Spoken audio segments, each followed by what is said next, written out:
نبی پاک حضرت ابوبکر صدیق اور حضرت عمر میں پیار کتنا تھا کہ ایک بار نبی پاک اپنے صحابہ کے سامنے آئے، سیدھے ہاتھ میں حضرت ابوبکر صدیق کا ہاتھ تھا اور بائیں ہاتھ میں حضرت عمر فاروق رضی اللہ عنہ کا۔ آج صحابہ کے سامنے آئے نا، کہا دیکھ لو جیسے آج آئے ہیں محشر کے میدان میں بھی ایسے ہی آئیں گے۔ کیا شان، کیا شان! تو حضرت عمر کی کیا بات کریں، سبحان اللہ۔ اب کچھ برکت لینے کے لیے واقعی سچی بات بتاؤں، آج جس ہستی کا ذکر کرنے بیٹھے نا، اسپیچ لیس ہو جاتا ہے انسان، الفاظ ہی نہیں ہمارے پاس، ان کی ہم کیا شان بیان کریں، ہماری اوقات ہی نہیں ہے، مگر برکت لینے کے لیے کہتے ہیں نا، نیک لوگوں کا ذکر کرو تو رحمتیں نازل ہوتی ہیں۔ ہم اس نیت سے حضرت عمر کا ذکر کر رہے ہیں کہ ہم پر بھی رحمتیں برس جائیں، اور شاید ان کی سیرت سے میں اور آپ کچھ سیکھ کر آج کھڑے ہو جائیں۔ حضرت عمر کے بارے میں آتا ہے کہ ایک بار نبی پاک علیہ الصلوۃ والسلام کسی معاملے میں فکر مند تھے، تو فاروق اعظم نے عرض کیا کہ حضور فکر کی کیا بات ہے، اللہ پاک آپ کے ساتھ ہے، فرشتے آپ کے ساتھ ہیں، حضرت جبریل آپ کے ساتھ ہیں، حضرت میکائیل علیہ السلام آپ کے ساتھ ہیں، حضرت ابوبکر آپ کے ساتھ ہیں، میں بھی آپ کے حاضر خدمت ہوں، سارے مسلمان آپ کے ساتھ ہیں۔ تسلی دینے کے لیے حضرت عمر نے نبی پاک کو یہ الفاظ کہے۔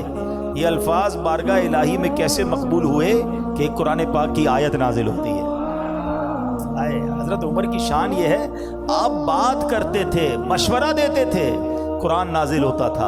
اب سنیں کیا قرآن کی آیت نازل ہوئی، فَإِنَّ اللَّهَ هُوَ مَوْلَاهُ وَجِبْرِيلُ وَصَالِحُ الْمُؤْمِنِينَ، تو بے شک اللہ خود ان کا مددگار ہے، اور جبریل اور نیک ایمان والے۔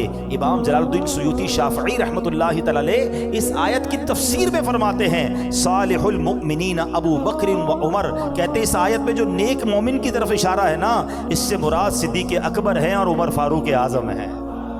یعنی قرآن نے ان کو صالح مومن فرمایا ہے، اور انہوں نے نبی پاک سے جو عرض کیا، اللہ نے قرآن کی آیت نازل فرما دی۔ سبحان اللہ۔ حدیث پاک کی مشہور کتاب ترمذی، اس میں روایت ہے کہ جب یہ حکم نازل ہوا کہ اللہ پاک کے پیارے حبیب علیہ الصلوۃ والسلام کی بارگاہ میں جب مسلمان گفتگو کریں تو آواز پست رکھیں، اپنی آواز کو اونچا نہ کریں، ورنہ تمہارے اعمال، تمہاری نمازیں، تمہارے روزے، تمہارے حج برباد ہونے کا اندیشہ ہے۔ اب جب یہ حکم نازل ہوا نا، تو حضرت ابوبکر صدیق، حضرت عمر فاروق رضی اللہ تعالیٰ عنہ نے بہت زیادہ احتیاط کرنا شروع کر دی۔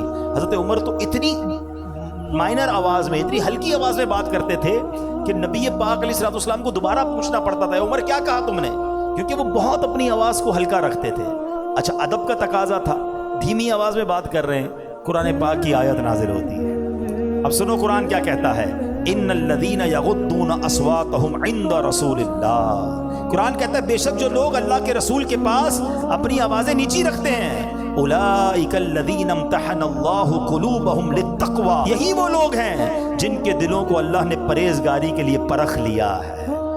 پھر آگے انعام کیا ان کے لیے، لہم مغفرۃ و اجر عظیم، ان کے لیے بخشش اور بڑا ثواب ہے۔ وہ صحابہ کرام جو بہت نیچا رکھتے تھے، حضرت ابوبکر صدیق اور عمر فاروق اعظم ہیں، تو گویا اس آیت میں بتایا گیا کہ اللہ نے ان کے دل تقوی اور پرہیزگاری کے لیے پرکھ لیے ہیں، ان کے لیے آخرت میں بخشش ثواب ہے۔ سبحان اللہ، سبحان اللہ۔ تو یہ ہے حضرت عمر فاروق۔ اچھا، اب حضرت عمر فاروق کی جو شان ہے نا، بہت ساری شانیں ہیں، اس میں ایک بڑی کمال کی آپ کی خاص بات یہ ہے کہ آپ جو ہے نا، آپ کے ساتھ قرآن کی بڑی موافقت آتی ہے، یعنی آپ نبی پاک کی بارگاہ میں کوئی عرض کرتے، مشورہ دیتے، اور اللہ اس کا حکم نازل کر دیتا۔ علماء فرماتے ایسی 20 کے قریب آیتیں ہیں جو حضرت عمر نے عرض کی اور قرآن میں وہ آیت نازل ہو گئی۔ اب میں 2-3 باتیں انشاءاللہ اس بارے میں عرض کرتا ہوں۔ اس میں کیا ہوا کہ ایک بار نبی پاک کی بارگاہ میں عمر آتے ہیں، کہتے حضور یہ جو مقام ابراہیم ہے، مقام ابراہیم پتہ ہے نا، وہ پتھر جہاں حضرت ابراہیم نے کھڑے ہو کر کعبے کی تعمیر کی، آج بھی موجود ہے۔ اچھا، ایک بڑی مشہور آیت ہے، سب کو یاد ہوگی تقریباً، وَاتَّخِذُوا مِن مَّقَامِ إِبْرَاهِيمَ مُصَلًّى، اور ابراہیم کے کھڑے ہونے کی جگہ کو اپنی جائے نماز بناؤ، مصلی بناؤ، ٹھیک ہے؟ اور ساری دنیا پڑھتی، جیسے طواف ہوتا ہے کیا کرتے ہیں، مقام ابراہیم پہ نفل پڑھنے، وہاں نہیں ملتی جگہ تو کہیں اور پڑھتے ہیں، مگر لوگ چاہتے ہیں اس کے قریب پڑھیں۔ مگر آپ کو پتہ ہے یہ حکم کیسے آیا؟ حضرت عمر نے ایک بار نبی پاک سے عرض کیا، حضور کیا ایسا نہیں ہو سکتا کہ ہم ابراہیم علیہ السلام کے جو مقام ہے، مقام ابراہیم کو مصلی بنا لیں؟ حضرت عمر نے مشورہ دیا، جبریل امین حاضر ہوتے ہیں اللہ کے نبی کی بارگاہ میں، یہ آیت لے کر وَاتَّخِذُوا مِن مَّقَامِ إِبْرَاهِيمَ مُصَلًّى۔ ہائے ہائے ہائے! اور اے مسلمانوں، تم ابراہیم کے کھڑے ہونے کی جگہ کو نماز کا مقام بناؤ۔ اے صفا مروہ کرنے والو، حج پہ جاتے صفا مروہ کرتے، عمرے پہ جاتے، صحیح کرتے ہو نا؟ آپ کو پتہ ہے پہلے نہیں ہوتی تھی. ہاں یہ کیسے ہوا؟ حضرت عمر نے نبی پاک سے عرض کیا کہ حضور ہم کعبے کا تو طواف کرتے ہیں, کیا یہ اچھا ہم صفا مروہ کے درمیان بھی چکر لگا لیا کریں؟ مشورہ دیا نبی پاک کو. اللہ اکبر, ان کی شان دیکھو. جبریل امین آتے ہیں اور اللہ کے نبی کی بارگاہ میں کون سی آیت لے کر آتے ہیں؟ کتنی مشہور آیت ہے, ان الصفا والمروہ من شعائر اللہ فمن حج البیت او اعتمر فلا جناح علیہ ان یطوف بہما. قرآن کہتا ہے بے شک صفا اور مروہ اللہ کی نشانیوں میں سے ہے, جو اس گھر کا حج اور عمرہ کرے اس پر کچھ گناہ نہیں کہ ان دونوں کے چکر لگائے. اللہ اکبر, یہ مشورہ تھا فاروق اعظم کا اور قرآن کی آیت نازل ہو جاتی. اس قدر بڑا مرتبہ. اچھا ایک بار کیا ہوا, ایک کافر تھا ابن سوریا, یہ بڑا بدبخت تھا. اس نے نبی پاک سے کہا کہ ہم جبریل کے دشمن ہیں. آپ کے پاس جبریل اللہ کا پیغام لاتے ہیں نا, اگر میکائیل لاتے نا تو ہم کلمہ پڑھ لیتے. تمہارے نبی کے پاس چونکہ جبریل آتے ہیں تو ہم جبریل کے دشمن ہیں. اب بڑی عجیب سی بات کی. تو حضرت عمر نے اس کو جواب کیا دیا, آپ ذرا مزے کی بات سنیے. حضرت عمر نے جب یہ سنا نا کہ یہ جبریل کے دشمنی کی باتیں کر رہا ہے, تو حضرت عمر نے کیا کہا, من کان عدوا للہ وملائکتہ ورسلہ وجبریل ومیکال فإن اللہ عدو للکافرین. آپ نے اس کو جواب دے دیا, اپنی طرف سے جواب دے دیا. حضرت عمر نے اس کافر کو جواب دیا. ادھر جبریل امین نبی پاک کی بارگاہ میں آیا اور آپ کو پتہ ہے کیا آیت نازل ہوئی؟ ایگزیکٹلی یہی الفاظ جو حضرت عمر نے اس کافر کو جواب دیا, اللہ نے وہی الفاظ گویا قرآن میں نازل فرما دیے.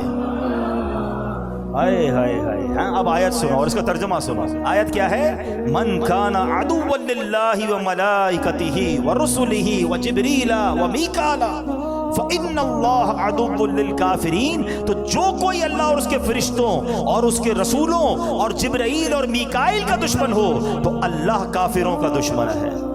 سبحان اللہ. جبھی کہتے ہیں کہ عمر کی زبان پر حق جاری ہوتا تھا. ایک بار کیا ہوا کہ اسلام میں پہلے شراب حلال تھی, ٹھیک ہے نا, لوگ پیتے تھے شراب. تو اب حکم یہ نازل ہوا کہ حضرت عمر نے اللہ کی بارگاہ میں دعا کی. ان کو اچھا نہیں لگتا تھا لوگ کیوں شراب پیتے ہیں تو ان کی عقلیں معاف ہو جاتی ہیں, عجیب عجیب باتیں کرتے ہیں, عجیب عجیب حرکتیں کرتے ہیں. ہمارے پاس شراب جائز نہیں ہونی چاہیے. اب ان کا دل تو کہتا تھا مگر اسلام میں منع نہیں تھا. تو آپ نے اللہ کی بارگاہ میں دعا کی, اللہم بین لنا فی الخمر, یعنی الہی شراب کے معاملے میں ہماری رہنمائی فرما. تو ارشاد کیا ہوا, یا ایھا الذین آمنوا لا تقربوا الصلاۃ وانتم سکارى حتی تعلموا ما تقولون. قرآن کہتا ہے اے ایمان والو, نشے کی حالت میں نماز کے پاس نہ جاؤ جب تک سمجھنے نہ لگو وہ بات جو تم کہو. یعنی پہلا حکم کیا آیا تھا کہ شراب نماز کے وقت نہیں پینی ہے, یعنی نشے میں نماز نہ پڑھیں, باقی شراب منع نہیں تھی. پہلا حکم یہ آیا. حضرت عمر نے جب سنا کہ 5 نمازوں میں شراب کو منع کر دیا گیا ہے تو آپ کہتے ہیں کہ اللہ کے حبیب سے کہ حضور اللہ سے دعا کرے کچھ اور حکم آ جائے, کوئی اور وضاحت مزید آ جائے. قرآن کہتا ہے ایک اور آیا, اللہ کے نبی نے حضرت عمر کو بلایا, عمر ایک اور آیت آئی. وہ آیت کیا تھی؟ یسألونک عن الخمر والمیسر قل فیہما اثم کبیر. ترجمہ کیا ہے؟ آپ سے شراب اور جوئے کے متعلق سوال کرتے ہیں, تم فرما دو ان دونوں میں کبیرہ گناہ ہے. اب اس آیت میں شراب کی برائی تو بیان کی گئی, مکمل طور پر حرام نہیں قرار دیا. نبی پاک نے بلایا عمر کو, عمر یہ آیت آئی ہے. تو حضرت عمر نے پھر دعا کی, یا اللہ اور وضاحت فرما دے, اے اللہ اور حکم نازل فرما. ہے تمنا دیکھو اور کنیکشن دیکھو. جبریل امین پھر آتے ہیں. اب آیت کیا آئی؟ یا ایھا الذین آمنوا انما الخمر والمیسر والانصاب والازلام رجس من عمل الشیطان فاجتنبوہ لعلکم تفلحون. نبی پاک نے حضرت عمر کو پھر بلایا, اے عمر آؤ, رب کا نیا پیغام آیا ہے, ایک اور حکم آیا ہے. اب جی آیت نازل ہوئی, اس کا معنی کیا ہے؟ اے ایمان والو, شراب اور جوا اور بت اور قسمت معلوم کرنے کے تیر ناپاک شیطانی کام ہی ہیں, تو ان سے بچتے رہو تاکہ تم فلاح پاؤ. اس آیت کے بعد شراب کو مکمل طور پر حرام قرار دے دیا. یہ شان ہے حضرت عمر کی. ریئلائز تو کرو کہ قیامت تک قرآن کی تلاوت ہوتی رہے گی, اور جب جب ان آیتوں کی تلاوت ہوتی رہے گی سبحان اللہ عظمت عمر فاروق کا اعلان ہوتا رہے گا. ملی تائید خدا تائید حبیب خدا، مل گئی تائید اصحاب خیر الورا، دیا حق نے ان کا ساتھ ہے، فاروق اعظم کی کیا بات ہے، طے کرے صدق و صفا ان کے حق میں رسول خدا کی دعا، جب بھی کچھ کہے حق تیرے ساتھ ہے، فاروق اعظم کی کیا بات ہے۔